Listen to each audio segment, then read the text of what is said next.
It's great to be back here. So my sort of Shohin exploit sort of led me here years ago with the British Shohin Association, which unfortunately is defunct now, hence the new reincarnation of it.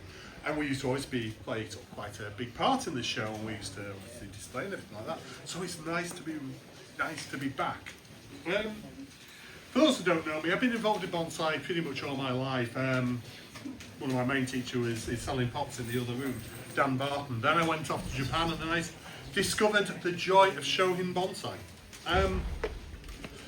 The reason I like Shohin so much is because it's accessible. There's a lot of big trees out there, some wonderful trees, but for a lot of us, we're never going to attain trees like that. We don't have the space, time, or possibly the money. I'm a civil servant, so obviously I don't have the money.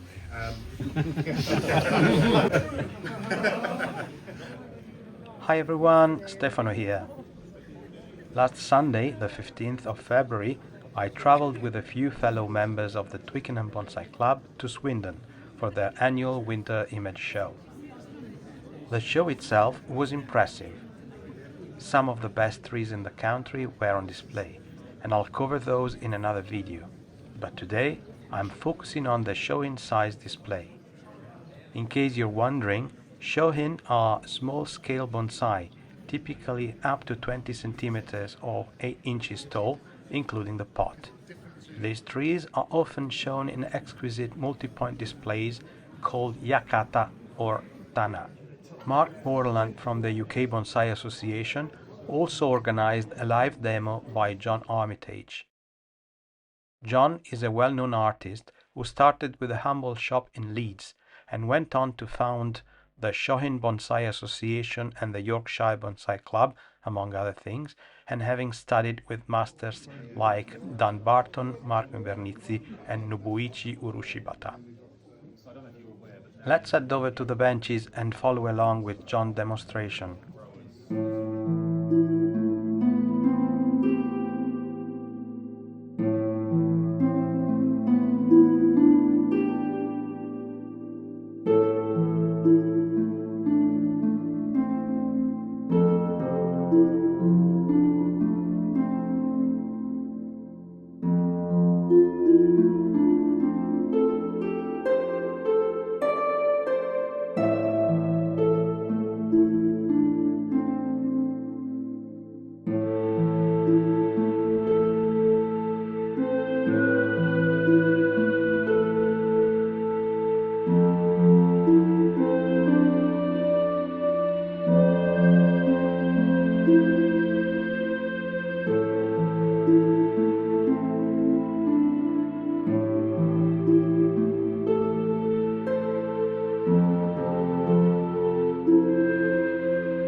John began the demonstration with a modest 20-pound Shimpaku Juniper.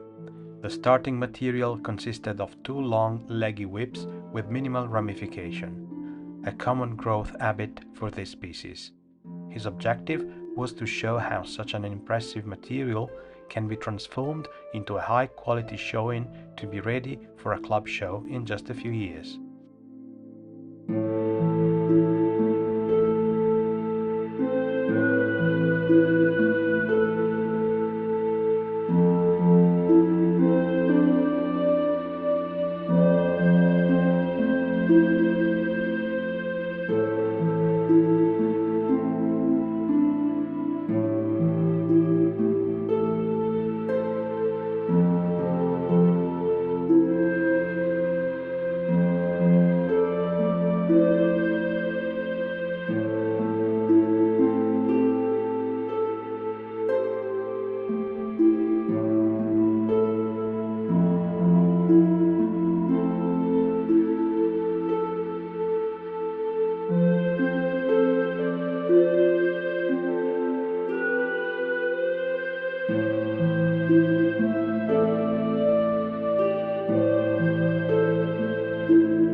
Because Shimpaku junipers naturally compartmentalize their subflow, they are ideal for creating a coexistence between live veins and deadwood. John converted one of the whips entirely into a Jin, a dead branch, while reserving the second whip to form the living structure of the tree. During this process, John shared several practical insights on deadwood maintenance. Hardening the wood. While some artists use blowtorches to create an aged look, John noted that this often weakens the wood and accelerates decay. Instead, he recommends letting the wood dry naturally and eventually saturating it with superglue to harden and preserve it. Managing trunk girth. He explained that Sharis, or trunk deadwood, can be used to constrain thickening to specific areas, as the bark can only expand where it remains present. However, he cautioned against aggressive carving. It is better to work in stages, extending the shari slightly during each subsequent growing season.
A common concern with junipers is the risk of foliage reverting to juvenile needle growth. John clarified that this is not caused by the volume of foliage removed, but rather by the removal of the growing tips. To ensure the tree recovers quickly and maintains its engine, he suggests keeping the growing tips intact during the initial styling. The refinement of the foliage pads can then be managed in the following years.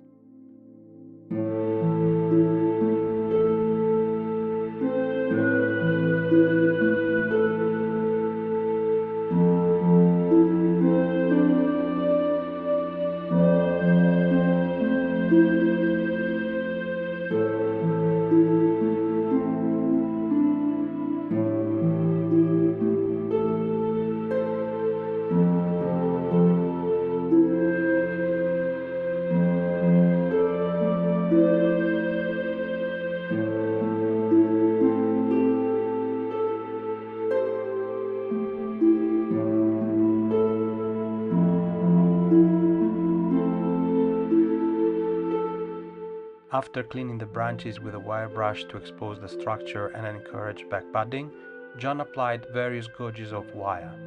Since shohin are small, they must pack significant movement into a very short trunk. John applied multiple tight bends to keep the tree compact and interesting, while the tree was still young and flexible enough to hold the shape.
The resulting tree was a characterful little bonsai with a bright future.